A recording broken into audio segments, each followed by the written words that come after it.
ਇਹ ਤਾਂ ਬਾਦਲ ਕੀ ਦੱਸ ਸਕਦੇ, ਤੁਸੀਂ ਸੱਚ ਦੱਸ ਦਿਓ। ਤਾਂ ਉਹ ਮੈਂ ਸਮਝਦਾ ਸਾਡਾ ਹੁਣ ਸਿਸਟਮ ਉਹ ਟਿਊਨ ਇਨ ਹੋ ਗਿਆ ਹੈਗਾ। ਮੇਰੀ ਮਹਾਰਾਜਾ ਕੈਪਟਨ ਅਮਰਿੰਦਰ ਸਿੰਘ ਜੀ ਨਾਲ ਨੇੜਤਾ ਸੀ, ਸ਼੍ਰੋਮਣੀ ਅਕਾਲੀ ਦਲ ਨੇ ਟਿਕਟ ਨਹੀਂ ਦਿੱਤੀ। ਗੱਲ ਇਹ ਹੈ ਕਿ ਸਿਆਸਤ ਦਾ ਇਹ ਮਤਲਬ ਨਹੀਂ ਕਿ ਤੁਹਾਡੀ ਕੋਈ ਦੁਸ਼ਮਣੀ ਹੈ ਕਿਸੇ ਨਾਲ। ਬਿਲਕੁਲ, ਜਿਹੜਾ ਕਿ ਕੈਪਟਨ ਸਾਹਿਬ ਨੇ ਕਿਹਾ ਸੀ ਮਾफ़ ਕਰਾਂਗੇ, ਨਹੀਂ ਹੋਇਆ, ਉਹ ਵਾਪਸ ਵੀ ਮੋੜਨਾ ਹੈ। ਮੈਂ ਜਿਵੇਂ ਕਹਿ ਦਈਏ ਸਕ੍ਰੈਚ ਜ਼ੀਰੋ ਤੋਂ ਸ਼ੁਰੂ ਕੀਤਾ ਤਲਵੰਡੀ ਸਾਬੋ 'ਚ, ਕਿਉਂਕਿ ਮੇਰੀ ਵੋਟ ਵੀ ਨਹੀਂ ਸੀ ਉੱਥੇ। ਬੇਸ਼ੱਕ ਸਾਡੀ ਸਰਕਾਰ ਨਹੀਂ, ਮੈਂ MLA ਨਹੀਂ, ਪਰ ਅੱਜ ਵੀ ਅਸੀਂ ਜਿੰਨਾ ਹੋ ਸਕਦਾ ਉਹਨਾਂ ਲੋਕਾਂ ਦੇ ਕੰਮ ਕਰਦੇ ਹਾਂ। ਜਿਹੜੇ ਮੁੱਦੇ ਅਸੀਂ ਉਠਾਏ ਨਰਮੇ ਦੇ, ਇਹ ਜਿਹੜੀ ਗੁਲਾਬੀ ਸੁੰਡੀ ਦੀ ਮਾਰ ਪਈ ਹੈ ਅਤੇ ਬੀਜ ਮਾੜਾ ਆਇਆ ਅਤੇ ਸਪਰੇਅ ਵੀ ਜਾਲੀ ਆਈ ਹੈ, ਇਸ ਕਰਕੇ ਇਹ ਵੱਡਾ ਨੁਕਸਾਨ ਕਿਸਾਨੀ ਦਾ ਅਤੇ ਨਰਮੇ ਦੇ ਜ਼ਿਮੀਂਦਾਰ ਜਿਨ੍ਹਾਂ ਨੇ ਬੀਜੇ ਉਹਨਾਂ ਦਾ ਹੋਇਆ। ਅਤੇ ਮੁੱਖ ਮੰਤਰੀ ਨੂੰ ਆਉਣਾ ਪਿਆ, ਦੇਖਣਾ ਪਿਆ ਅਤੇ ਕਹਿਣਾ ਪਿਆ ਕਿ ਹਾਂ ਅਸੀਂ ਗਰਦੌਰੀ ਕਰਾ ਕੇ ਅਸੀਂ ਮੁਆਵਜ਼ਾ ਦੇਵਾਂਗੇ। ਜਿੱਥੇ ਕਿਸਾਨ ਨੂੰ 30-35 ਮਣ ਨਰਮਾ ਨਿਕਲਣਾ ਸੀ, ਅੱਛਾ ਭਾਅ ਸੀ, ਕੋਈ ਕਰਜ਼ੇ ਹੁੰਦੇ ਨੇ, ਕੋਈ ਕੁੜੀ ਦਾ ਵਿਆਹ ਕਰਨਾ ਹੈ, ਕਿਸੇ ਨੇ ਆਪਦਾ ਕੋਠਾ ਪਾਉਣਾ, ਕਮਰਾ ਪਾਉਣਾ, ਛੱਤ ਪਾਉਣੀ ਹੈ, ਉਹ ਜ਼ਿਮੀਂਦਾਰਾਂ ਦੇ ਤਾਂ ਛੋਟੇ ਛੋਟੇ ਕੰਮ ਜਿਹੜੇ ਰੋਜ਼ਮर्रा ਦੇ ਹੁੰਦੇ ਆ, ਉਹ ਸੋਚ ਕੇ ਕਰਦੇ ਨੇ ਕਿ ਵੀ ਸਾਡੇ ਕੋਲ 4 ਪੈਸੇ ਆਉਣਗੇ। ਸਬਜ਼ੀ ਵੀ ਖਰੀਦਦੇ ਆ, ਰਾਸ਼ਨ ਵੀ ਖਰੀਦਦੇ ਆ, ਨੋਰਮਲ ਲਾਈਫ ਲੀਡ ਕਰਦੇ ਆ। ਸਿੰਸੀਅਰਟੀ ਅਤੇ ਓਨੈਸਟੀ ਦੋ ਚੀਜ਼ਾਂ ਨੇ, ਅਤੇ ਉਹ ਦੋਨਾਂ 'ਤੇ ਕੋਈ ਕੰਪਰੋਮਾਈਜ਼ ਨਹੀਂ ਕੀਤਾ ਜੀ। ਅਤੇ ਇੱਕ ਝੂਠ ਨਹੀਂ ਮਿਲੀ, ਕੋਈ ਮੈਨੂੰ ਵਿਰਾਸਤ 'ਚ ਸਿਆਸਤ ਨਹੀਂ ਮਿਲੀ। ਮੈਂ ਆਪਦੀ ਮਿਹਨਤ ਨਾਲ, ਲੋਕਾਂ ਦੇ ਪਿਆਰ ਨਾਲ ਉਦੋਂ 95 ਸ਼ੁਰੂ ਕਰਕੇ ਅੱਜ ਇੱਥੇ ਪਹੁੰਚਿਆ।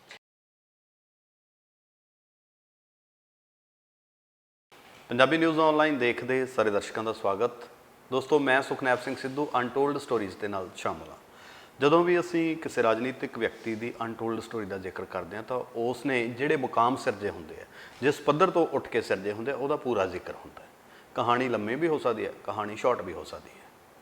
ਮਾਲਵੇ ਦੇ ਵਿੱਚ ਕੁਝ ਕੁ ਨਾਮ ਬੜੇ ਚਰਚਿਤ ਨੇ ਅਤੇ ਧੜੱਲੇਦਾਰ ਲੋਕ ਹਮੇਸ਼ਾ ਹੀ ਮਾਲਵੇ ਦੇ ਵਿੱਚ ਆਪਣੀ ਪਹਿਚਾਣ ਬਣਾਉਂਦੇ ਰਹੇ ਨੇ। ਜੀਤਵਿੰਦਰ ਸਿੰਘ ਸਿੱਧੂ ਇੱਕ ਐਸਾ ਨਾਂ ਹੈ ਜਿਹੜੇ ਪਹਿਲਾਂ ਆਪਣੇ ਤੌਰ ਦੇ ਉੱਤੇ ਮੈਦਾਨ ਦੇ ਵਿੱਚ ਆਏ, ਕਾਂਗਰਸ ਦੇ ਵਿੱਚ ਚੰਗੀਆਂ ਪ੍ਰਾਪਤੀਆਂ ਕੀਤੀਆਂ, 3 ਵਾਰ ਵਿਧਾਇਕ ਬਣੇ, ਮੁੜ ਕੇ ਅਕਾਲੀ ਦਲ ਦੇ ਨਾਲ ਰਲ ਕੇ, ਤੁਰ ਕੇ, ਮਿਲ ਕੇ ਮੈਦਾਨ ਦੇ ਵਿੱਚ ਹੈ। ਅੱਜ ਉਹਨਾਂ ਦੇ ਨਾਲ ਗੱਲਬਾਤ ਕਰਦੇ ਹਾਂ, ਜਾਣਦੇ ਹਾਂ ਕਿ ਉਹਨਾਂ ਦਾ ਸਿਆਸੀ ਸਫ਼ਰ ਕਿੱਥੋਂ, ਕਿੱਥੇ ਅਤੇ ਕਿਵੇਂ ਪਹੁੰਚਿਆ। ਸਿੱਧੂ ਸਾਹਿਬ, ਸਵਾਗਤ, ਬਹੁਤ ਮਿਹਰਬਾਨੀ, ਤੁਸੀਂ ਜੁੜੇ ਹੋ ਅਤੇ ਸਾਂਝ ਪਾਉਣ ਜਾ ਰਹੇ ਹਾਂ ਜੀ। ਬਹੁਤ ਬਹੁਤ ਧੰਨਵਾਦ ਜੀ। ਸਿਆਸੀ ਸਫ਼ਰ, ਸਿਆਸਤ ਦੇ ਨਾਲ ਕਦੋਂ ਜੁੜ ਗਏ? ਮੈਂ ਸਿਆਸਤ 'ਚ ਜੁੜਿਆ 1995 ਦੇ ਵਿੱਚ, ਜਦੋਂ ਮੈਂ ਆਪਦੀ ਪੜ੍ਹਾਈ ਪੂਰੀ ਕਰਕੇ ਉਸ ਤੋਂ ਬਾਅਦ ਮੈਂ ਪਟਿਆਲੇ ਆਪਦਾ ਕਾਰੋਬਾਰ ਸ਼ੁਰੂ ਕੀਤਾ। ਮੈਂ ਬਾਈ ਪ੍ਰੋਫੈਸ਼ਨ ਸਿਵਲ ਇੰਜੀਨੀਅਰ ਹਾਂ ਜੀ, ਅਤੇ ਇੰਜੀਨੀਅਰਿੰਗ ਕਰਨ ਤੋਂ ਬਾਅਦ ਮੈਂ ਆਪਦਾ ਕੰਸਟਰਕਸ਼ਨ ਦਾ ਬਿਜ਼ਨਸ ਪਟਿਆਲੇ ਸ਼ੁਰੂ ਕੀਤਾ। ਅਤੇ ਉਸ ਤੋਂ ਬਾਅਦ ਮੈਂ 1995 ਦੇ ਵਿੱਚ ਬਠਿੰਡੇ ਆਇਆ ਅਤੇ ਹਲਕਾ ਤਲਵੰਡੀ ਸਾਬੋ 'ਚ ਆਪਦਾ ਪੋਲੀਟੀਕਲ ਕੈਰੀਅਰ ਸ਼ੁਰੂ ਕੀਤਾ। ਤੁਸੀਂ ਜਿਹੜੀ ਪਹਿਲੀ ਚੋਣ ਸੀ ਉਹ ਆਜ਼ਾਦ ਜਿੱਤੇ ਸੀ, ਕਾਂਗਰਸ ਦੇ ਨਾਲ ਨੇੜਤਾ ਵੀ ਸੀ, ਅਤੇ ਉਹ ਕਿਹੜਾ ਵੇਲਾ ਸੀ ਜਦੋਂ ਤੁਸੀਂ ਸਿਆਸਤ ਦੇ ਵਿੱਚ ਇੰਡੀਪੈਂਡੈਂਟ ਆਏ ਪਹਿਲਾਂ, ਜਾਂ ਫਿਰ ਇਹ ਹੈ ਕਿ ਕਿਸੇ ਰਾਜਨੀਤਿਕ ਧਿਰ ਨਾਲ ਜੁੜ ਕੇ ਤੁਰੇ? ਸਭ ਤੋਂ ਪਹਿਲਾਂ ਮੈਂ 1997 ਦੇ ਵਿੱਚ ਸ਼੍ਰੋਮਣੀ ਅਕਾਲੀ ਦਲ ਦਾ ਉਮੀਦਵਾਰ ਬਣ ਕੇ ਹਲਕਾ ਤਲਵੰਡੀ ਸਾਬੋ ਤੋਂ ਇਲੈਕਸ਼ਨ ਲੜਿਆ ਸੀ। ਉਦੋਂ ਮੈਂ ਕਾਮਯਾਬ ਨਹੀਂ ਹੋ ਸਕਿਆ। ਉਸ ਤੋਂ ਬਾਅਦ 2002 ਦੇ ਵਿੱਚ ਮੈਂ ਆਜ਼ਾਦ ਤੌਰ 'ਤੇ ਹਲਕਾ ਤਲਵੰਡੀ ਸਾਬੋ ਦੇ ਹੀ। ਸਿੱਧੂ ਸਾਹਿਬ, ਇੱਥੇ ਦੱਸਿਓ ਕਿ ਉਦੋਂ ਕਾਂਗਰਸ ਦੇ ਵੱਲੋਂ ਟਿਕਟ ਨਹੀਂ ਮਿਲੀ ਸੀ ਤੁਹਾਨੂੰ, ਜਾਂ ਫਿਰ ਇਹ ਹੈ ਕਿ ਅਕਾਲੀ ਦਲ ਦੇ ਵੱਲੋਂ ਨਹੀਂ ਟਿਕਟ ਮਿਲੀ ਸੀ? ਕੀ ਕਾਰਨ ਰਹੇ ਸੀ? ਹਾਂ, 1997 ਵਿੱਚ ਜਦੋਂ ਮੈਂ ਇਲੈਕਸ਼ਨ ਲੜਿਆ ਸੀ ਸ਼੍ਰੋਮਣੀ ਅਕਾਲੀ ਦਲ ਦਾ, ਮੈਂ ਕਾਮਯਾਬ ਨਹੀਂ ਹੋਇਆ। ਉਸ ਤੋਂ ਬਾਅਦ 2002 ਦੇ ਵਿੱਚ ਮੈਨੂੰ ਸ਼੍ਰੋਮਣੀ ਅਕਾਲੀ ਦਲ ਨੇ ਟਿਕਟ ਨਹੀਂ ਦਿੱਤੀ, ਤਾਂ ਮੈਂ ਆਜ਼ਾਦ ਤੌਰ 'ਤੇ ਫੈਸਲਾ ਕੀਤਾ। ਮੈਂ ਕੀ, ਮੇਰੇ ਸਮੁੱਚੇ ਜਿਹੜੇ ਸਪੋਰਟਰ ਸਨ, ਕਿਉਂਕਿ ਮੈਂ 1997 ਤੋਂ ਲੈ ਕੇ 2002 ਤੱਕ ਲੋਕਾਂ 'ਚ ਵਿਚਰਿਆ, ਲੋਕਾਂ ਦੇ ਕੰਮ ਕੀਤੇ, ਅਤੇ ਜਦੋਂ ਮੈਨੂੰ ਟਿਕਟ ਨਹੀਂ ਮਿਲੀ ਤਾਂ ਫਿਰ ਉਹਨਾਂ ਦੀਆਂ ਭਾਵਨਾ ਸੀ ਕਿ ਤੁਸੀਂ ਆਜ਼ਾਦ ਇਲੈਕਸ਼ਨ ਲੜੋ। ਉਹਨਾਂ ਦੀਆਂ ਭਾਵਨਾ ਨੂੰ ਦੇਖਦੇ ਹੋਏ ਮੈਂ ਫਿਰ 2002 'ਚ ਆਜ਼ਾਦ ਉਮੀਦਵਾਰ ਦੇ ਤੌਰ 'ਤੇ ਇਲੈਕਸ਼ਨ ਲੜਿਆ। ਗੁਰੂ ਮਹਾਰਾਜ ਦੀ ਕਿਰਪਾ ਹੋਈ, ਲੋਕਾਂ ਦਾ ਸਾਥ ਸੀ, ਅਤੇ ਅਸੀਂ ਉੱਥੇ ਕਾਮਯਾਬ ਹੋਏ। ਅਤੇ ਪਹਿਲੀ ਵਾਰ ਮੈਂ ਬਤੌਰ ਆਜ਼ਾਦ ਉਮੀਦਵਾਰ ਲੜ ਕੇ 2002 ਦੇ ਵਿੱਚ ਮੈਂ ਹਲਕਾ ਤਲਵੰਡੀ ਸਾਬੋ ਤੋਂ MLA ਬਣਿਆ। ਉਦੋਂ ਹੀ ਫਿਰ ਤੁਸੀਂ ਕਾਂਗਰਸ ਜੁਆਇਨ ਕਰ ਲਈ ਸੀ? ਉਸ ਤੋਂ ਬਾਅਦ ਮੈਂ ਫਿਰ ਕੁਝ ਸਮੇਂ, ਜਦੋਂ ਉਦੋਂ ਫਿਰ ਕਾਂਗਰਸ ਦੀ ਸਰਕਾਰ ਆ ਗਈ ਸੀ, ਮੇਰੀ ਮਹਾਰਾਜਾ ਕੈਪਟਨ ਅਮਰਿੰਦਰ ਸਿੰਘ ਜੀ ਨਾਲ ਨੇੜਤਾ ਸੀ, ਸੋ ਉਹਨਾਂ ਨੇ ਫਿਰ ਮੈਨੂੰ ਕਿਹਾ ਕਿ ਅਸੀਂ ਚਾਹਾਂਗੇ ਕਿ ਸਾਨੂੰ ਤੁਸੀਂ ਜੁਆਇਨ ਕਰੋ ਅਤੇ ਕਾਂਗਰਸ 'ਚ ਆਓ। ਫਿਰ ਮੈਂ 2004 ਦੇ ਵਿੱਚ ਬਤੌਰ ਇੰਡੀਪੈਂਡੈਂਟ MLA ਮੈਂ ਕਾਂਗਰਸ ਨੂੰ ਸਮਰਥਨ ਦੇਣਾ ਸ਼ੁਰੂ ਕਰ ਦਿੱਤਾ, ਕਿਉਂਕਿ ਮੈਂ ਜੁਆਇਨ ਤਾਂ ਕਰ ਨਹੀਂ ਸਕਦਾ ਸੀ, ਕਿਉਂਕਿ ਡਿਸਕੁਆਲੀਫਿਕੇਸ਼ਨ ਹੋ ਜਾਂਦੀ ਹੈ ਜੇ ਕੋਈ ਵੀ ਨੈਚੁਰਲੀ ਜਾਂ ਇੰਡੀਪੈਂਡੈਂਟ ਜਿੱਤਿਆ ਹੋਇਆ ਜਾਂ ਕਿਸੇ ਹੋਰ ਪਾਰਟੀ ਤੋਂ ਜਿੱਤ ਕੇ ਪਰ ਇੰਡੀਪੈਂਡੈਂਟ ਤਾਂ ਮੇਰੇ ਖਿਆਲ 'ਚ ਜਾ ਸਕਦਾ ਹੈ ਜੀ। ਅਨਓਫੀਸ਼ੀਅਲੀ ਜਾ ਸਕਦਾ, ਓਫੀਸ਼ੀਅਲੀ ਜੁਆਇਨ ਨਹੀਂ ਕਰ ਸਕਦਾ, ਜੋ ਮੈਨੂੰ ਉਦੋਂ ਲੀਗਲ ਓਪੀਨੀਅਨ ਦਿੱਤਾ ਗਿਆ ਸੀ। ਸੋ ਮੈਂ ਅਨਅਟੈਚਡ ਮੈਂਬਰ ਜਾਂ ਜੋ ਵੀ ਟੈਕਨੀਕਲ ਵਰਡ ਹੋ ਸਕਦਾ ਉਹਦਾ, ਉਹ ਬਣ ਕੇ ਮੈਂ ਕਾਂਗਰਸ ਦੇ ਨਾਲ ਲੱਗਿਆ ਰਿਹਾ ਉਸ ਦੇ ਦੌਰਾਨ। ਉਸ ਤੋਂ ਬਾਅਦ ਫਿਰ ਮੈਨੂੰ 2007 ਦੇ ਵਿੱਚ ਕਾਂਗਰਸ ਨੇ ਹੀ ਦੁਬਾਰਾ ਹਲਕਾ ਤਲਵੰਡੀ ਸਾਬੋ ਤੋਂ ਬਤੌਰ ਕਾਂਗਰਸ ਉਮੀਦਵਾਰ ਮੈਨੂੰ ਟਿਕਟ ਦਿੱਤਾ। ਤੇ 2002 ਦੀ ਕੋਈ ਜੇ ਆਪਾਂ ਦੁਬਾਰਾ ਗੱਲ ਕਰੀਏ ਤਾਂ ਕਿਤੇ ਇਹ ਤਾਂ ਨਹੀਂ ਸੀਗਾ, ਥੋੜੀ ਜੀ ਗੱਲ ਜੀ ਚੱਲਦੀ ਸੀ ਕਿ ਕੈਪਟਨ ਅਮਰਿੰਦਰ ਸਿੰਘ ਹੋਰਾਂ ਦੀ ਹੱਲਾਸ਼ੇਰੀ ਸੀ, ਕਿਉਂਕਿ ਖੇਮੇ ਤਾਂ ਬੜੇ ਚੱਲਦੇ ਹੁੰਦੇ ਰਾਜਸੀ ਪਾਰਟੀਆਂ ਦੇ ਵਿੱਚ ਕਿ ਜੱਸੀ ਹੋਰਾਂ ਨੂੰ ਖੂੰਜੇ ਲਾਉਣਾ, ਇਹ ਗੱਲ ਕਿੰਨੀ ਕੁ ਸੱਚ? ਨਹੀਂ, ਇਹ ਕੋਈ ਇਹਦੇ 'ਚ ਕੋਈ ਸੱਚਾਈ ਨਹੀਂ, ਕੋਈ ਸੱਚਾਈ ਨਹੀਂ। ਕਿਸੇ ਦੀ ਸਪੋਰਟ ਨਹੀਂ ਸੀ, ਸਿਰਫ ਤੇ ਸਿਰਫ ਜਾਂ ਗੁਰੂ ਮਹਾਰਾਜ ਦਾ ਆਸ਼ੀਰਵਾਦ ਸੀ ਜਾਂ ਲੋਕਾਂ ਦੀ ਸਪੋਰਟ ਸੀ ਮੈਨੂੰ। ਇਹ ਤਾਂ ਜਦੋਂ ਮੈਂ ਐਮਐਲਏ ਬਣ ਗਿਆ ਉਸ ਤੋਂ ਬਾਅਦ ਲਾਜ਼ਮੀ ਗੱਲ ਹੈ, ਬਤੌਰ ਮੁੱਖ ਮੰਤਰੀ, ਬਤੌਰ ਰੂਲਿੰਗ ਪਾਰਟੀ ਨਜ਼ਦੀਕੀਆਂ ਹੋ ਜਾਂਦੀਆਂ। ਸੋ ਉਦੋਂ ਕੈਪਟਨ ਅਮਰਿੰਦਰ ਸਿੰਘ ਨੇ ਮੈਨੂੰ ਨੇੜੇ ਲਾਇਆ ਤੇ ਮੈਂ ਹਮੇਸ਼ਾ ਹੀ ਇਸ ਚੀਜ਼ ਦਾ ਉਹਨਾਂ ਦਾ ਧੰਨਵਾਦ ਕੀਤਾ ਕਿ ਹਲਕਾ ਤਲਵੰਡੀ ਸਾਬੋ ਦੇ ਜਿਹੜੀਆਂ ਕੋਈ ਗੱਲਾਂ ਸਨ ਕਰਨ ਵਾਲੀਆਂ, ਜਿਹੜੇ ਡਿਵੈਲਪਮੈਂਟ ਦੀਆਂ ਹੋਰ ਦੀਆਂ, ਉਹਨਾਂ ਨੇ ਮੈਨੂੰ ਹਮੇਸ਼ਾ ਹੀ ਪਹਿਲ ਦਿੱਤੀ। ਇਸ ਕਰਕੇ ਫਿਰ ਮੈਂ ਉਹ ਸਾਰਾ ਕੁਝ ਦੇਖਦੇ ਹੋਏ ਫਿਰ ਮੈਂ ਕਾਂਗਰਸ ਜੁਆਇਨ ਕੀਤੀ। ਲਗਾਤਾਰ 4 ਵਾਰ ਤੁਸੀਂ ਉਸੇ ਹਲਕੇ ਤੋਂ ਵਿਧਾਇਕ ਬਣੇ, ਐਸਾ ਕੀ ਤੁਹਾਡਾ ਪਲੱਸ ਪੁਆਇੰਟ ਹੈ ਜਿਹਦੇ ਕਰਕੇ ਲੋਕ ਤੁਹਾਨੂੰ ਲਗਾਤਾਰ ਚੁਣਦੇ ਰਹੇ? ਮੈਂ ਤਾਂ ਇਹ ਸਮਝਦਾ ਜੀ ਕਿ ਲੋਕਾਂ ਨਾਲ ਜਿਹੜਾ ਕਨੈਕਟ ਹੈ ਉਹ ਹੋਣਾ ਸਿਆਸਤ 'ਚ ਬਹੁਤ ਜ਼ਰੂਰੀ ਹੈ। ਦੇਖੋ, ਸਫ਼ਰ 'ਚ ਹਾਰ ਜਿੱਤ ਦਾ ਚੱਲਿਆ ਬਣਿਆ ਹੋਇਆ ਹੈ ਕਿ ਕਦੇ ਜਿੱਤਦੇ ਹੋ ਕਦੇ ਹਾਰਦੇ ਹੋ, ਕੋਈ ਹਮੇਸ਼ਾ ਜਿੱਤਿਆ ਨਹੀਂ, ਕੋਈ ਹਮੇਸ਼ਾ ਹਾਰਿਆ ਨਹੀਂ।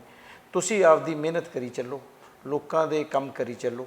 ਅੱਜ ਵੀ ਜਿਵੇਂ ਅਸੀਂ, ਬੇਸ਼ੱਕ ਸਾਡੀ ਸਰਕਾਰ ਨਹੀਂ, ਮੈਂ ਐਮਐਲਏ ਨਹੀਂ, ਪਰ ਅੱਜ ਵੀ ਅਸੀਂ ਜਿੰਨਾ ਹੋ ਸਕਦਾ ਉਹਨਾਂ ਲੋਕਾਂ ਦੇ ਕੰਮ ਕਰਦੇ ਹਾਂ। ਸੋ ਮੇਰਾ ਖਿਆਲ ਜਿਹੜਾ ਲੋਕਾਂ 'ਚ ਵਿਚਰਨਾ, ਲੋਕਾਂ ਪ੍ਰਤੀ ਮੇਰੀ ਸਿੰਸੀਅਰਟੀ ਤੇ ਲੋਕਾਂ ਦਾ ਮੇਰੇ ਪ੍ਰਤੀ ਵਿਸ਼ਵਾਸ, ਉਹ ਬਹੁਤ ਜ਼ਰੂਰੀ ਹੈ, ਜਿਹੜਾ ਕਿ ਮੈਂ ਪਿਛਲੇ 25-26 ਸਾਲਾਂ 'ਚ ਇਸ ਆਪਦੇ ਹਲਕੇ 'ਚ ਜਿੱਤਿਆ, ਲੋਕਾਂ ਦਾ ਮਨ ਜਿੱਤਿਆ। ਇਸ ਕਰਕੇ ਅੱਜ ਉਹ ਲੋਕ ਜਿਹੜੇ 1997 2002 ਦੇ ਅੱਜ ਮੇਰੇ ਨਾਲ ਖੜੇ, ਜ਼ਰੂਰੀ ਨਹੀਂ ਹੁੰਦਾ ਕਿ ਸਿਰਫ ਕੰਮਾਂ ਕਰਕੇ ਲੋਕ ਖੜਦੇ ਨੇ। ਲੋਕ ਖੜਦੇ ਨੇ ਜਦੋਂ ਲੋਕਾਂ ਨੂੰ ਇੱਕ ਦੂਜੇ ਦਾ ਵਿਸ਼ਵਾਸ ਹੋਵੇ, ਇੱਕ ਪਰਿਵਾਰਕ ਤੌਰ ਤੇ ਜਦੋਂ ਇੱਕ ਸਾਂਝ ਬਣ, ਨਾਲੇ 25-26 ਸਾਲ 'ਚ ਤਾਂ ਤੁਸੀਂ ਇੱਕ ਪਰਿਵਾਰਕ ਮੈਂਬਰ ਬਣ ਜਾਂਦੇ ਹੋ ਲੋਕਾਂ ਵਾਸਤੇ, ਇੰਨਾ ਲੰਬਾ ਸਮਾਂ ਹੋ ਜਾਂਦਾ ਹੈ। ਹੁਣ ਉਹ ਲੋਕ ਵੋਟਰ ਬਣ ਗਏ ਨੇ ਜਿਹੜੇ ਉਦੋਂ ਜਨਮੇ ਵੀ ਨਹੀਂ ਸੀ, ਉਹਨਾਂ ਦਾ ਪੈਦਾਇਸ਼ ਹੀ ਨਹੀਂ ਹੋਈ ਸੀ ਉਦੋਂ ਉਹਨਾਂ ਦੀ। ਸੋ ਉਹ ਮੇਰੇ ਬਰਾਬਰ ਅੱਜ ਮੇਰੇ ਸਪੋਰਟਰ, ਮੇਰੇ ਵੋਟਰ ਬਣੇ ਹੋਏ ਨੇ। ਸੋ ਇੰਨਾ ਲੰਬਾ ਸਮਾਂ ਹੋ ਗਿਆ। ਸੋ ਮੈਂ ਸਮਝਦਾ ਮੇਰਾ ਹਲਕਾ, ਮੇਰਾ ਇੱਕ ਪਰਿਵਾਰਕ ਤੌਰ ਤੇ ਮੈਂ ਉਹਨਾਂ 'ਚ ਵਿਚਰਨ ਕਰਕੇ ਮੇਰਾ ਪਿਆਰ ਬਣਿਆ ਹੋਇਆ।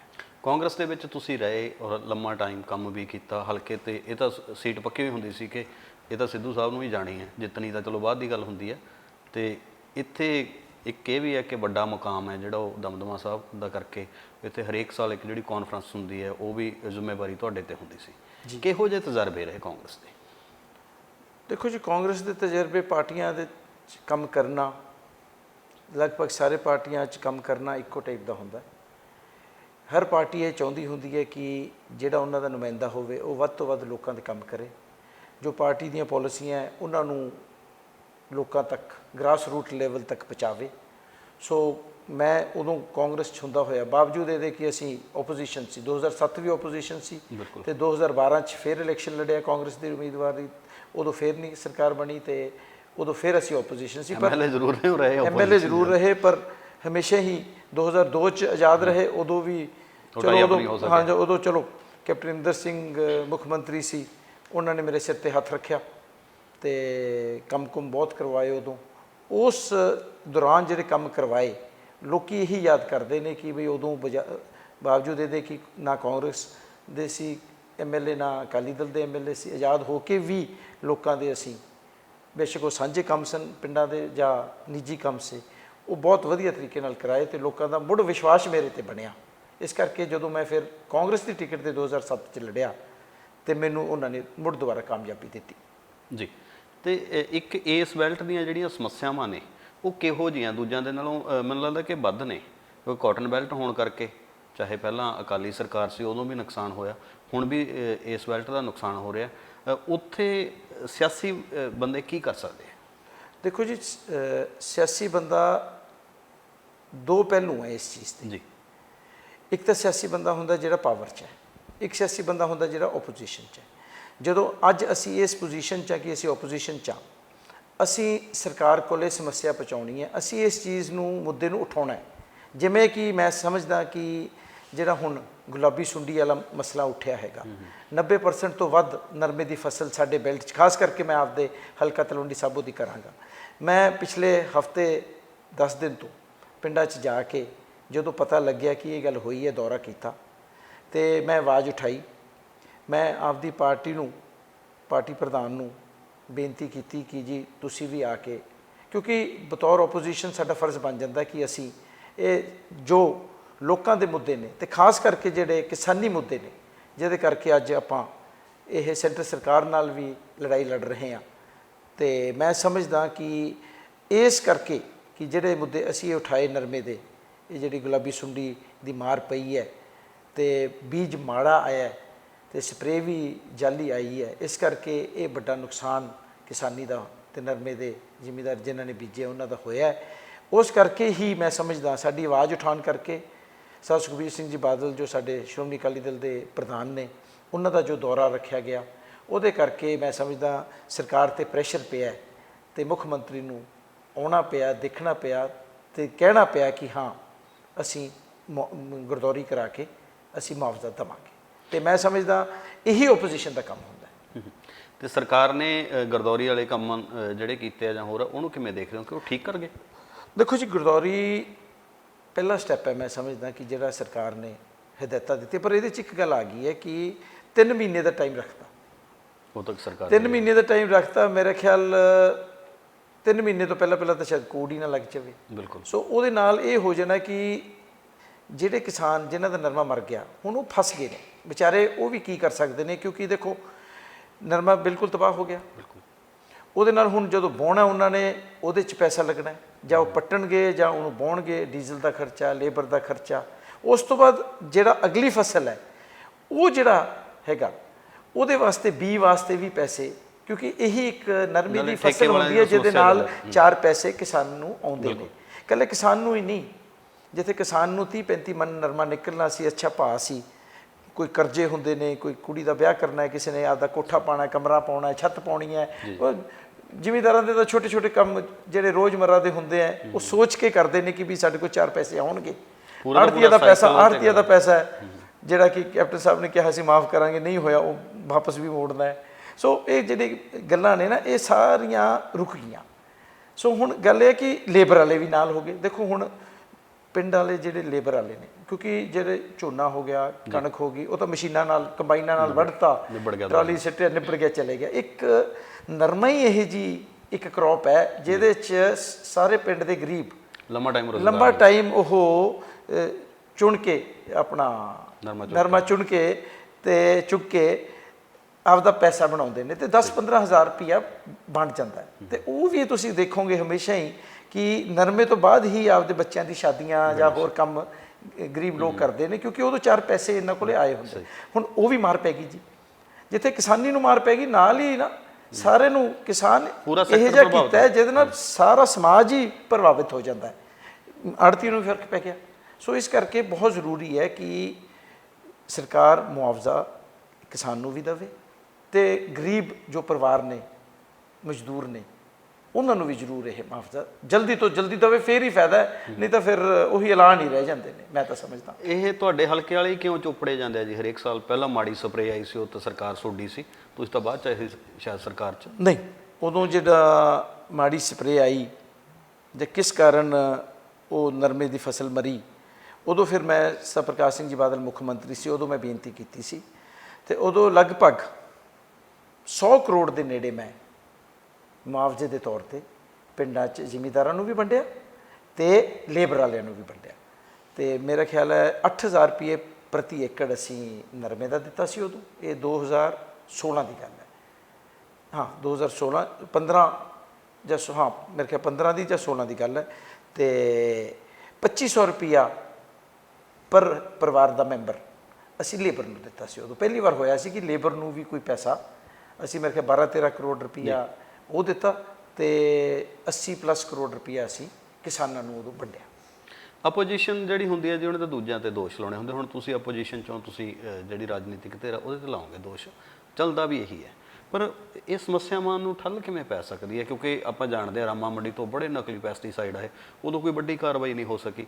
ਹੁਣ ਜਿਹੜਾ ਆਪਾਂ ਨਰਮੇ ਦੇ ਬੀਜ ਦੀ ਗੱਲ ਕਰਦੇ ਹਾਂ, ਇੱਥੇ ਮਾੜੇ ਬੀਜ ਦਾ ਰੌਲਾ ਪੈ ਗਿਆ। ਇੱਕ ਹੁੰਦੀ ਹੈ ਪੋਜ਼ਿਟਿਵ ਕ੍ਰਿਟਿਸਿਜ਼ਮ, ਇੱਕ ਹੁੰਦੀ ਹੈ ਸਰਕਾਰ ਨੂੰ ਦੱਸਣਾ। ਕਈ ਵਾਰੀ ਸਰਕਾਰਾਂ ਜਦੋਂ ਸਰਕਾਰ ਚਲਾਉਂਦੀਆਂ ਨੇ ਉਦੋਂ ਕਈ ਗੱਲਾਂ ਉਹਨਾਂ ਦੇ ਧਿਆਨ 'ਚ ਨਹੀਂ ਆਉਂਦੀਆਂ, ਫਿਰ ਇਹ ਓਪੋਜੀਸ਼ਨ ਦਾ ਫਰਜ਼ ਬਣ ਜਾਂਦਾ ਹੈ ਕਿ ਇਹ ਗੱਲ ਧਿਆਨ, ਕੋਈ ਵੀ ਮੁੱਦਾ ਹੋਵੇ, ਇਕੱਲਾ ਨਰਮੇ ਦਾ ਜਾਂ ਕਿਸਾਨੀ ਦਾ ਨਹੀਂ, ਕੋਈ ਹੋਰ ਵੀ ਮੁੱਦੇ ਹੁੰਦੇ ਨੇ, ਛੋਟੇ ਛੋਟੇ ਮੁੱਦੇ, ਰੋਜ਼ਮर्रा ਦੇ ਮੁੱਦੇ ਹੁੰਦੇ ਨੇ, ਸ਼ਹਿਰਾਂ ਦੇ ਮੁੱਦੇ ਜਿਹੜੇ ਸਾਡੇ ਜਿਵੇਂ ਰਾਮਾ ਜਾਂ ਤਲਵੰਡੀ ਦੇ ਮੁੱਦੇ ਨੇ, ਪਿੰਡਾਂ ਦੇ ਕੋਈ ਮੁੱਦੇ ਨੇ, ਉਹਨਾਂ ਨੂੰ ਵੀ ਚੱਕ ਕੇ ਅਸੀਂ ਸਰਕਾਰ ਦੇ ਨਿਗਾਹ 'ਚ ਲਿਆਉਣੇ ਆ।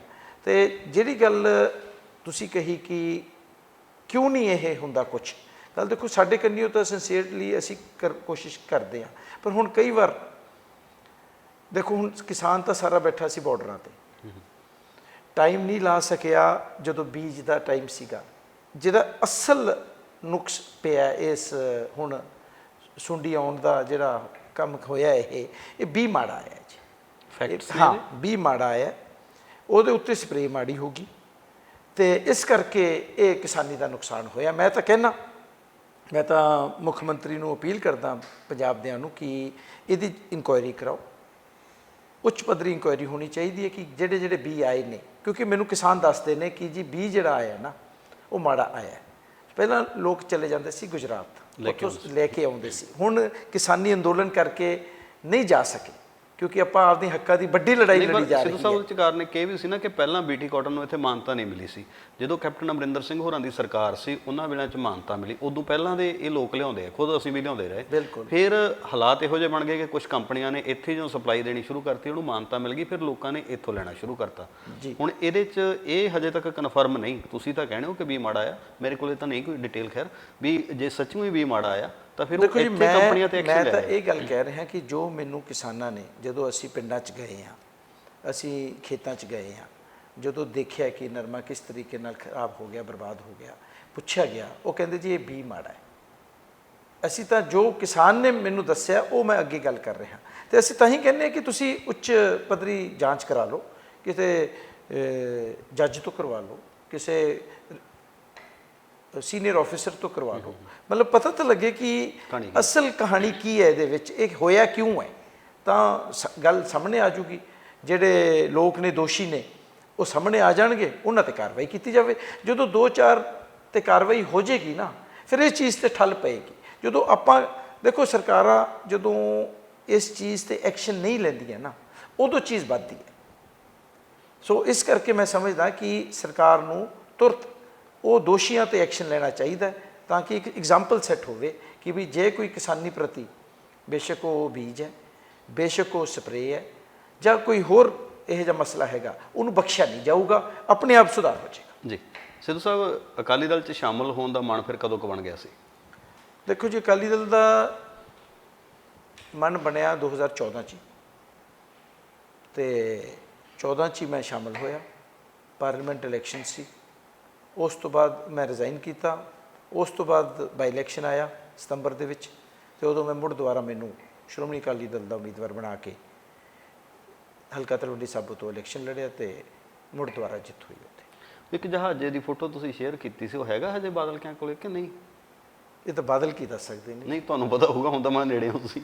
ਨਹੀਂ, ਨੇੜੇ ਤਾਂ ਹਾਂ, ਪਰ ਇਸ ਵਿਸ਼ੇ 'ਤੇ ਕਦੇ ਗੱਲ ਨਹੀਂ ਹੋਈ ਮੇਰੀ। ਅੱਛਾ, ਚਲੋ। ਤੇ ਹੁਣ ਅਗਲੀ ਵਿਉਂਤਬੰਦੀ ਕੀ ਹੈ ਜੀ ਸਿਆਸਤ ਦੇ ਵਿੱਚ? ਬਸ ਜੀ, ਤਿਆਰੀ ਹੈ ਸਾਡੀ। 2022 ਦਾ ਇਲੈਕਸ਼ਨ ਹੈ, ਤੇ ਮੇਰੇ ਪ੍ਰਧਾਨ ਸਾਹਿਬ ਸੁਖਬੀਰ ਸਿੰਘ ਬਾਦਲ ਨੇ ਮੈਨੂੰ ਸ਼੍ਰੋਮਣੀ ਅਕਾਲੀ ਦਲ ਬਹੁਜਨ ਸਮਾਜ ਪਾਰਟੀ ਦਾ ਸਾਂਝਾ ਉਮੀਦਵਾਰ ਐਲਾਨਿਆ ਹੈ, ਤੇ ਹੁਣ ਅਸੀਂ ਡਟੇ ਹੋਏ ਹਾਂ, ਤੇ ਇਲੈਕਸ਼ਨ ਲੜ ਕੇ ਗੁਰੂ ਮਹਾਰਾਜ ਕਿਰਪਾ ਕਰੇ ਕਾਮਯਾਬ ਹੋਵਾਂਗੇ ਜੀ, MLA ਬਣਾਂਗੇ। ਰਾਜਨੀਤੀ ਤੋਂ ਬਿਨਾਂ ਕੀ ਕਰਦੇ ਹੋ? ਰਾਜਨੀਤੀ ਤੋਂ ਬਿਨਾਂ ਜੀ ਆਪਦੀ ਫੈਮਿਲੀ ਨਾਲ ਟਾਈਮ ਸਪੈਂਡ ਕਰਦੇ ਹਾਂ। ਤੇ ਕਦੇ ਸਿੱਧੂ ਸਾਹਿਬ ਆਏ ਹੋ ਵੀ ਸਬਜ਼ੀ ਖਰੀਦਣ ਨੂੰ ਦਿਲ ਕੀਤਾ ਹੋਵੇ, ਗਏ ਹੋ? ਹਾਂ, ਜਾਂਦੇ ਹਾਂ ਜੀ, ਸਬਜ਼ੀ ਵੀ ਖਰੀਦਦੇ ਹਾਂ, ਰਾਸ਼ਨ ਵੀ ਖਰੀਦਦੇ ਹਾਂ, ਨੋਰਮਲ ਲਾਈਫ ਲੀਡ ਕਰਦੇ ਹਾਂ। ਬਿਲਕੁਲ ਨਹੀਂ, ਕਿਉਂਕਿ ਰਾਜਨੀਤਿਕ ਲੋਕਾਂ ਦੇ ਤਰਜੀਹ ਇੰਨੇ ਕੁ ਹੁੰਦੇ ਆ ਨਾ, ਲੋਕਾਂ ਦੇ ਆਪਦੇ ਵਾਸਤੇ ਟਾਈਮ ਜ਼ਰੂਰ ਕੱਢ ਲਈਦਾ ਜੀ, ਆਪਦੇ ਵਾਸਤੇ, ਆਪਦੇ ਪਰਿਵਾਰ ਵਾਸਤੇ ਟਾਈਮ ਜ਼ਰੂਰ ਕੱਢੀਦਾ। ਬਿਜ਼ਨਸ ਵੀ ਦੇਖਦੇ ਹੋ? ਹਾਂ, ਬਿਜ਼ਨਸ ਵੀ ਹੈਗਾ ਜੀ, ਬਿਜ਼ਨਸ ਵੀ ਹੈਗਾ, ਚੱਲਦੇ ਕਰਦੇ। ਮੈਂ ਹਸਪੀਟਲ ਰਨ ਕਰਦਾ, ਆਦੇਸ਼ ਹੈ, ਤੇ ਉਹਦੇ 'ਚ ਮੇਰਾ ਇੰਟਰਸਟ ਹੈਗਾ, ਉਹ ਅਸੀਂ ਦੇਖਦੇ ਹਾਂ, ਤੇ ਬਾਕੀ ਹੋਰ ਛੋਟਾ ਮੋਟਾ ਕੰਮ। ਆਪਦਾ ਕਿੰਨੀ ਕੁ ਵੇਲ ਕੱਢ ਲੈਂਦੇ ਹੋ ਆਪਦੇ ਵਾਸਤੇ?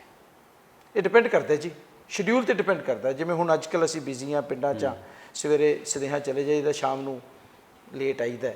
ਪਰ ਜਦੋਂ ਇੱਥੋਂ ਜਾ ਕੇ ਚੰਡੀਗੜ੍ਹ ਚਲੇ, ਮੇਰਾ ਪਰਿਵਾਰ ਕਿਉਂਕਿ ਚੰਡੀਗੜ੍ਹ ਰਹਿੰਦਾ, ਮੇਰੀ ਫੈਮਿਲੀ ਚੰਡੀਗੜ੍ਹ ਹੈ, ਸੋ ਜਦੋਂ ਉੱਥੇ ਜਾਈਦਾ, ਉੱਥੇ ਕੁਛ ਰਜੇਵੇਂ ਇਹੋ ਜਿਹੇ ਹੁੰਦੇ, ਜਿਵੇਂ ਸੈਕਟਰੀਏਟ ਚਲੇ ਗਏ, ਕੁਛ ਲੋਕਾਂ ਦੇ ਕੰਮ ਹੁੰਦੇ ਨੇ, ਉਹ ਕਰ ਲਈਦੇ ਨੇ। ਉਸ ਤੋਂ ਬਾਅਦ ਫਿਰ ਸ਼ਾਮ ਨੂੰ ਆਪਦਾ ਐਟ ਲੈਜਰ ਵੀ ਹੋ ਜਾਈਦਾ, ਪਰਿਵਾਰ ਨਾਲ ਕੁਛ ਕੁਆਲਿਟੀ ਟਾਈਮ ਸਪੈਂਡ ਕਰਨ ਦਾ ਮੌਕਾ ਚੰਡੀਗੜ੍ਹ 'ਚ ਮਿਲ ਜਾਂਦਾ, ਬਠਿੰਡੇ 'ਚ ਨਹੀਂ ਮਿਲਦਾ। ਇੱਥੇ ਪਰਿਵਾਰ ਵੱਡਾ ਹੈ ਨਾ ਫਿਰ ਤੁਹਾਡਾ? ਹਾਂਜੀ, ਇੱਥੇ ਫਿਰ ਪਰਿਵਾਰ, ਕਿਉਂਕਿ ਉੱਥੋਂ ਵਾਪਸ ਹੀ ਇਸ ਵੇਲੇ ਆਈਦਾ, ਤਾਂ ਕਿ ਆ ਕੇ ਤਾਂ ਫਿਰ ਇੱਥੇ ਦਫ਼ਤਰ ਲੱਗਿਆ ਹੁੰਦਾ, ਲੋਕੀ ਆ ਜਾਂਦੇ ਨੇ। ਦੇਖੋ, ਜਿਹਨੂੰ ਕੰਮ ਹੈ ਉਹਨੇ ਆਉਣਾ ਹੀ ਹੈ, ਅਤੇ ਉਹਨੂੰ ਸਾਡਾ ਫਰਜ਼ ਹੀ ਹੈ ਕਿ ਅਸੀਂ ਉਹਨੂੰ ਮਿਲ ਕੇ ਉਹਦਾ ਸਮੱਸਿਆ ਹੱਲ ਕਰੀਏ।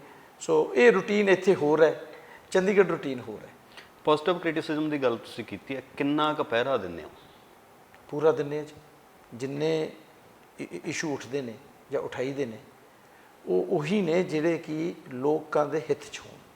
ਅਤੇ ਜਿਹੜੀ ਗੱਲ ਸਰਕਾਰ ਨਹੀਂ ਜਿਹੜੀ ਸਰਕਾਰ ਕਰ ਹੀ ਰਹੀ ਹੈ, ਉਹਦੇ ਬਾਰੇ ਬੋਲਣ ਦਾ ਤਾਂ ਕੋਈ ਫਾਇਦਾ ਨਹੀਂ ਹੁੰਦਾ, ਲੋੜ ਨਹੀਂ ਹੁੰਦੀ। ਪਰ ਜਿਹੜੀ ਗੱਲ ਜਾਣਦੇ ਹੋਏ ਸਰਕਾਰਾਂ ਛੱਡ ਦਿੰਦੀਆਂ ਨੇ, ਉਸ ਕੰਨੀ ਧਿਆਨ ਨਹੀਂ ਦਿੰਦੀਆਂ, ਉਹ ਉਠਾਉਣੇ ਵੀ ਆ ਅਤੇ ਅੱਛੀ ਤਰ੍ਹਾਂ ਉਸ ਦਾ ਫੋਲੋਅਪ ਵੀ ਕਰਦੇ ਆ। ਅਕਾਲੀ ਦਲ ਤੋਂ ਬਿਨਾਂ ਜਿਹੜੀਆਂ ਹੋਰ ਰਾਜਨੀਤਿਕ ਜਥੇਬੰਦੀਆਂ, ਉਹਨਾਂ ਦੇ ਵਿੱਚੋਂ ਕਿਹੜੇ ਬੰਦੇ ਵਧੀਆ ਕੰਮ ਕਰਦੇ ਲੱਗਦੇ ਆ ਤੁਹਾਨੂੰ? ਦੇਖੋ ਜੀ, ਆਏ ਤਾਂ ਸਾਰੇ ਆਪਦੇ ਤੌਰ ਤੇ ਸਾਰੇ ਅੱਛੇ ਕੰਮ ਕਰਦੇ ਨੇ ਜੀ। ਨਹੀਂ, ਤੁਹਾਨੂੰ ਨਾ ਹੀ ਕੋਈ ਪਾਰਟੀ ਮਾੜੀ ਹੁੰਦੀ ਹੈ, ਨਾ ਹੀ ਕੋਈ ਲੀਡਰ ਮਾੜਾ ਹੁੰਦਾ ਜੀ। ਇਹ ਤਾਂ ਡਿਪਲੋਮੈਟਿਕ ਸਵਾਲ ਠੀਕ ਹੈ ਨਾ? ਨਹੀਂ, ਡਿਪਲੋਮੈਟਿਕ ਨਹੀਂ ਜੀ, ਗੱਲ ਸੱਚੀ ਹੈ। ਹੁਣ ਮੈਂ ਕਿਸੇ ਪ੍ਰਤੀ ਕਿੰਤੂ ਪਰੰਤੂ, ਮੈਂ ਦੇਖੋ ਪਰਸਨਲੀ ਕਹਿ ਨਹੀਂ ਸਕਦਾ ਕਿਸੇ ਪ੍ਰਤੀ ਕਿ ਇਹ ਚੰਗਾ ਹੈ ਜਾਂ ਇਹ ਮਾੜਾ ਹੈ। ਇਹ ਲੋਕਾਂ ਨੇ, ਦੇਖੋ ਪੋਲੀਟੀਕਲ ਸਿਸਟਮ 'ਚ ਡਿਸਾਈਡ ਕਰਦੇ ਹੈ ਲੋਕੀ, ਅਤੇ ਜੋ ਲੋਕਾਂ ਦਾ ਫਤਵਾ ਹੁੰਦਾ ਉਹ ਫਾਈਨਲ ਹੁੰਦਾ। ਸੋ ਮੈਂ ਆਪਦਾ ਕੋਈ ਓਪੀਨੀਅਨ ਦੇਵਾਂ, ਉਹ ਵੈਸੇ ਵੀ ਕਿਸੇ ਦੀ ਪਰਸਨੈਲਿਟੀ ਬਾਰੇ, ਕਿਸੇ ਦੇ ਕੰਮਕਾਰ ਬਾਰੇ, ਉਹ ਮੈਂ ਸਮਝਦਾ ਵੈਸੀ ਚੰਗਾ ਨਹੀਂ ਲੱਗਦਾ ਗਾ। ਇਸ ਕਰਕੇ ਮੈਂ ਇਸ ਚੀਜ਼ ਨੂੰ ਕਮੈਂਟ ਨਹੀਂ ਕਰੂੰਗਾ ਕਿ ਇਹ ਸਿਆਸਤਦਾਨ ਚੰਗਾ ਹੈ, ਇਹ ਮਾੜਾ ਹੈ, ਇਹ ਕੰਮ ਕਰਦਾ ਹੈ, ਇਹ ਨਹੀਂ ਕਰਦਾ। ਸੋ ਮੇਰਾ ਖਿਆਲ ਕਿ ਉਹ ਅੱਛਾ ਨਹੀਂ ਲੱਗੇਗਾ ਜੀ। ਤੁਸੀਂ ਕਿਉਂਕਿ ਸਾਰੇ ਅਸੀਂ ਮਤਲਬ ਕੁਲੀਗਸ ਵੀ ਹਾਂ, MLA ਇਕੱਠੇ ਰਹੇ ਹਾਂ, ਅਕਰੋਸ ਪਾਰਟੀ ਲਾਈਨਸ ਬੈਠਦੇ ਵੀ ਹਾਂ, ਗੱਲਾਂ ਵੀ, ਮਤਲਬ ਕੋਈ ਗੱਲ ਇਹ ਹੈ ਕਿ ਸਿਆਸਤ ਦਾ ਇਹ ਮਤਲਬ ਨਹੀਂ ਕਿ ਤੁਹਾਡੀ ਕੋਈ ਦੁਸ਼ਮਣੀ ਹੈ ਕਿਸੇ ਨਾਲ। ਬਿਲਕੁਲ ਕੋਈ ਦੁਸ਼ਮਣੀ, ਇਹ ਵਿਚਾਰਧਾਰਾ ਦੀ ਲੜਾਈ ਹੁੰਦੀ ਹੈ ਜਿਹੜੀ ਹੁੰਦੀ ਹੈ। ਅਸੀਂ ਕਿਸੇ ਹੋਰ ਵਿਚਾਰਧਾਰਾ ਦੇ ਹਾਂ, ਸਾਡਾ ਕੰਮ ਕਰਨ ਦਾ ਢੰਗ ਕੁਛ ਹੋਰ ਹੈ, ਕਿਸੇ ਹੋਰ ਦੀ ਵਿਚਾਰਧਾਰਾ ਕੁਛ ਹੋਰ ਹੋ ਸਕਦੀ ਹੈ, ਉਹਦਾ ਕੰਮ ਕਰਨ ਦਾ ਢੰਗ ਹੋਰ ਹੋ ਸਕਦਾ ਹੈ। ਸੋ ਇਸ ਕਰਕੇ ਉਹ ਜਿਹੜਾ ਕਲੈਸ਼ ਹੈ, ਉਹ ਕਲੈਸ਼ ਵਿਚਾਰਧਾਰਾ ਦਾ ਹੋ ਸਕਦਾ, ਨਾ ਕਿ ਪਰਸਨੈਲਿਟੀਜ਼ ਦਾ।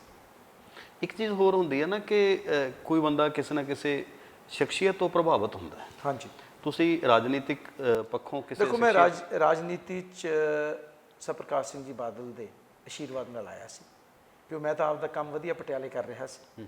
ਸੋ ਬਾਦਲ ਸਾਹਿਬ ਨੇ ਮੇਰੇ ਫਾਦਰ ਨੂੰ ਕਿਹਾ ਕਿ ਬਈ ਇਹ ਬਿਜ਼ਨਸ ਤਾਂ ਕਰ ਰਹੇ ਹੈ, ਪਰ ਇਹਨਾਂ ਨੂੰ ਰਾਜਨੀਤੀ 'ਚ ਲੈ ਆਓ। ਮੇਰਾ ਕੋਈ ਇੰਟਰਸਟ ਉਦੋਂ ਤੱਕ 94-95 'ਚ ਹਲੇ ਨਹੀਂ, ਬੇਸ਼ੱਕ ਕਾਲਜ 'ਚ ਜ਼ਰੂਰ ਸਟੂਡੈਂਟ ਲਾਈਫ 'ਚ ਹਾਂ, ਕਾਲਜ ਲਾਈਫ ਦੀ ਵੀ ਆਪਾਂ ਕਰਦੇ ਰਹੇ ਹਾਂ। ਬਟ ਕਿਉਂਕਿ ਸਾਡੇ ਇਲੈਕਸ਼ਨਸ ਨਹੀਂ ਹੁੰਦੇ ਸੀ, ਬੈਨ ਸੀ ਉਦੋਂ ਇਲੈਕਸ਼ਨਸ, ਪਰ ਫਿਰ ਵੀ ਅਸੀਂ ਜਿਹੜੇ ਸਟੂਡੈਂਟ ਦੇ ਕੋਈ ਪ੍ਰੋਬਲਮਸ ਹੁੰਦੀਆਂ ਸੀ, ਮੁੱਦੇ ਹੁੰਦੇ ਸੀ, ਉਹ ਕਾਲਜ ਲਾਈਫ ਤੋਂ ਹੀ ਅਸੀਂ ਚੱਕਦੇ ਰਹੇ। So back of the mind ਕੁਛ ਥੋੜ੍ਹਾ ਮੋਟਾ ਸੀਗਾ ਕਿ ਬਈ ਜੇ ਬਿਜ਼ਨਸ ਕਰਦੇ ਆ ਇਹਦੇ ਨਾਲ ਰਾਜਨੀਤੀ 'ਚ ਆ ਜਾਈਏ, ਕਿਉਂਕਿ ਦੇਖੋ ਆਪਸ਼ਨਸ ਦੋ ਹੁੰਦੀਆਂ, ਕਿਉਂਕਿ ਮੈਂ ਆਉਣਾ ਇੱਕ ਪਰਿਵਾਰ ਤੋਂ ਜਿਹੜਾ ਬਿਊਰੋਕਰੈਟਿਕ ਪਰਿਵਾਰ ਹੈ। ਸੋ ਮੇਰੇ ਫਾਦਰ ਸੀਨੀਅਰ ਆਫਿਸਰ ਰਹੇ ਨੇ, ਚੇਅਰਮੈਨ PPSC ਰਿਟਾਇਰ ਹੋਏ ਨੇ ਪੰਜਾਬ 'ਚ। ਸੋ ਲਾਜ਼ਮੀ ਗੱਲ ਹੈ, ਘਰ 'ਚ ਜੋ ਮਾਹੌਲ ਹੁੰਦਾ ਨਾ, ਉਹੀ ਮਾਹੌਲ ਬੱਚਿਆਂ 'ਚ।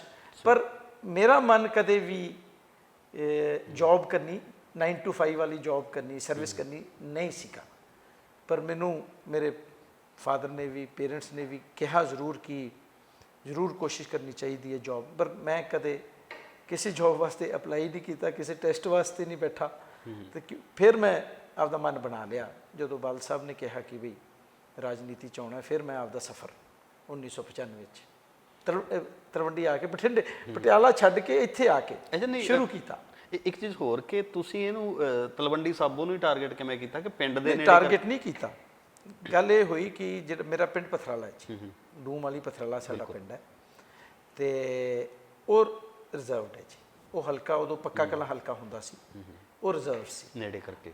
ਤੇ ਮੇਰੇ ਕੋਲ ਫਿਰ ਜੇ ਮੈਂ ਬਠਿੰਡੇ ਆ ਗਿਆ, ਨਹੀਂ ਤਾਂ ਆਪਸ਼ਨ ਸੀ ਪਟਿਆਲੇ ਹੀ ਰਹਿ ਕੇ ਉੱਥੇ ਕੋਈ ਹਲਕਾ ਦੇਖ ਲੈਂਦੇ। ਪਰ ਜਦੋਂ ਬਠਿੰਡੇ ਆ ਗਏ ਉਦੋਂ ਬਸ ਸਰਕਮਸਟੈਂਸਿਸ ਇਹ ਬਣ ਗਏ ਕਿ ਮੈਂ ਤਲਵੰਡੀ ਜਾਣਾ ਸ਼ੁਰੂ ਕਰਤਾ। ਇੱਕ ਦੋ ਵਾਰ ਜਦੋਂ ਬਾਦਲ ਸਾਹਿਬ ਨਾਲ ਤਲਵੰਡੀ ਗਏ ਉਦੋਂ ਲੋਕੀ ਮਿਲੇ, ਕੁਛ ਮੇਰੇ ਦੋਸਤ ਪੁਰਾਣੇ ਤਲਵੰਡੀ ਦੇ ਸੀਗੇ ਜਿਹੜੇ ਮੇਰੇ ਨਾਲ ਸਕੂਲ 'ਚ ਪੜ੍ਹਦੇ ਸੀ। ਸੋ ਉੱਥੋਂ ਬਸ ਗੱਲਾਂ ਬਾਤਾਂ 'ਚ ਹੋ ਗਿਆ ਕਿ ਕਿਉਂ ਨਾ ਤਲਵੰਡੀ ਕੰਮ ਸ਼ੁਰੂ ਕੀਤਾ। ਸੋ ਮੈਂ ਜਿਵੇਂ ਕਹਿ ਦਈਏ ਸਕ੍ਰੈਚ ਜ਼ੀਰੋ ਤੋਂ ਸ਼ੁਰੂ ਕੀਤਾ ਤਲਵੰਡੀ ਸਾਬੋ 'ਚ, ਕਿਉਂਕਿ ਮੇਰੀ ਵੋਟ ਵੀ ਨਹੀਂ ਸੀ ਉੱਥੇ। ਮੈਂ ਜਾਣਦਾ ਸੋਏ ਮੇਰੇ ਪਰਸਨਲ ਦੋ ਤਿੰਨ ਦੋਸਤਾਂ ਤੋਂ ਇਲਾਵਾ, ਉਹ ਵੀ ਜਿਹੜੇ ਉੱਥੇ ਨਹੀਂ ਰਹਿੰਦੇ ਸੀ, ਪਟਿਆਲੇ ਰਹਿੰਦੇ ਸੀ, ਪਰ ਉਹ ਬਿਲੋਂਗ ਤਲਵੰਡੀ ਨੂੰ ਕਰਦੇ ਸੀ। ਸੋ ਮੈਂ ਬਿਲਕੁਲ ਸਕ੍ਰੈਚ ਤੋਂ ਸਮਝਦਾ ਕਿ ਆਪਦਾ ਕੋਈ ਮੈਨੂੰ ਵਿਰਾਸਤ 'ਚ ਸਿਆਸਤ ਨਹੀਂ ਮਿਲੀ। ਮੈਂ ਆਪਦੀ ਮਿਹਨਤ ਨਾਲ ਲੋਕਾਂ ਦੇ ਪਿਆਰ ਨਾਲ ਉਦੋਂ 95 ਸ਼ੁਰੂ ਕਰਕੇ ਅੱਜ ਇੱਥੇ ਪਹੁੰਚਿਆ। ਕਿੰਨੀ ਕੁ ਟਫ ਜੌਬ ਹੈ ਪੋਲੀਟੀਕਲ ਬੰਦੇ ਦੀ? ਚਲੋ ਟਫ ਤਾਂ ਹਰ ਜੌਬ ਟਫ ਹੁੰਦੀ ਹੈ ਜੀ, ਕੋਈ ਟਫ ਹੁੰਦੀ ਹੈ, ਕੋਈ ਕੰਮ ਵੀ ਈਜ਼ੀ ਨਹੀਂ ਮੈਂ ਸਮਝਦਾ ਜੀ। ਲਾਈਫ 'ਚ ਕੋਈ ਵੀ ਕੰਮ ਹੈ ਜਿਹੜਾ ਨਾ ਉਹ ਈਜ਼ੀ ਨਹੀਂ, ਐਫਰਟ ਕਰਨਾ ਪੈਂਦਾ ਤੇ ਸਕਸੈਸ ਵਾਸਤੇ ਤੁਹਾਨੂੰ ਮਿਹਨਤ ਕਰਨੀ ਪੈਂਦੀ ਹੈ। ਬਿਨਾਂ ਮਿਹਨਤ ਤੋਂ ਸਕਸੈਸ ਨਹੀਂ ਮਿਲਦਾ ਜੀ। ਠੀਕ ਹੈ, ਕਈ ਵਾਰੀ ਹਾਲਾਤ ਬਣ ਜਾਂਦੇ ਨੇ ਕਿ ਤੁਸੀਂ ਬਿਨਾਂ ਮਿਹਨਤ, ਫਿਰ ਉਹਦੀ ਕਦਰ ਨਹੀਂ ਕੋਈ ਪਾਉਂਦਾ। ਜਿਹਨੂੰ ਬਿਨਾਂ ਕੰਮ ਕੀਤੇ ਬਿਨਾਂ ਮਿਹਨਤ ਕੀਤੇ ਕੁਝ ਮਿਲ ਜਾਂਦਾ ਨਾ, ਉਹਦੀ ਕਦਰ ਨਹੀਂ ਪੈਂਦੀ ਜੀ। ਸੋ ਮੈਂ ਸਮਝਦਾ ਕਿ ਅਸੀਂ ਬਹੁਤ ਹਾਰਡ ਵਰਕ ਕੀਤਾ ਹੈ, ਬਹੁਤ ਜ਼ਿਆਦਾ ਹਾਰਡ ਵਰਕ ਕੀਤਾ ਹੈ। ਇਸ ਕਰਕੇ ਅਸੀਂ ਇਸ ਚੀਜ਼ ਨੂੰ ਕਦਰ ਕਰਦੇ ਹਾਂ ਕਿ ਜੋ ਲੋਕ ਸਾਡਾ ਮਤਲਬ ਮਾਣ ਸਤਿਕਾਰ ਕਰਦੇ ਨੇ। ਅਸੀਂ ਜਦੋਂ ਬਤੌਰ ਐਮਐਲਏ ਬਣ ਕੇ ਲੋਕਾਂ ਦੀ ਸੇਵਾ ਕਰਦੇ ਹਾਂ ਤਾਂ ਖੁਸ਼ੀ ਹੁੰਦੀ ਹੈ ਕਿ ਹਾਂ ਵੀ ਅਸੀਂ ਕਿਸੇ ਲੋੜਵੰਦ ਦੀ ਮਦਦ ਕਰ ਸਕਦੇ ਹਾਂ।